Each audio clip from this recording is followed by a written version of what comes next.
আমি অনেক ভেবে দেখেছি যে বাংলাদেশের তিনজন ব্যক্তি যার যার জায়গা থেকে বিশ্বসেরা, কিন্তু আমরা তাদেরকে সম্মান দিতে পারছি না। আমরা তাদেরকে অবমূল্যায়ন করি, তাদেরকে অপমান করি, সুযোগ পেলেই তাদেরকে গালি দিই।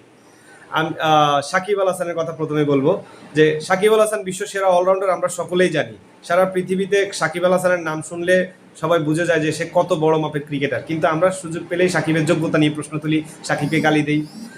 তারপরে বলবো আমি সাকিব খানের কথা, যিনি বাংলাদেশের ফিল্ম ইন্ডাস্ট্রি বর্তমানে কিং ক্যান খ্যাত।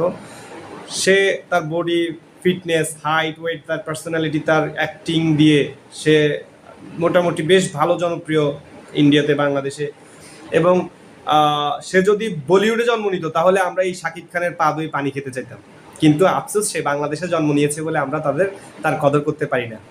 আমি 3 নম্বরে বলবো শেখ হাসিনার কথা, যিনি বিশ্বের অন্যতম দূরদর্শী রাজনীতিবিদ, যাকে সারা পৃথিবীর রাজনীতিবিদ, অনেক উন্নত দেশের রাজনীতিবিদ তাকে আইডল মনে করেন। ঋষি সুনাক তার গুরুত্ব বোঝেন, কিন্তু আমরা বাঙালি হয়ে আমরা বুঝতে পারি না যে আমরা কত বড় মাপের নেতা পেয়েছি।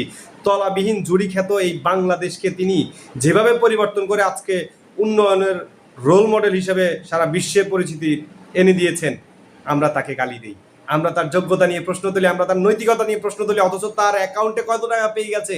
আমি চ্যালেঞ্জ করলাম, শেখ হাসিনার নামে যদি আপনি দেখেন একটা যদি সুনির্দিষ্ট প্রমাণ সহ দুর্নীতি দেখাতে পারেন, তাহলে আমি জাতির কাছে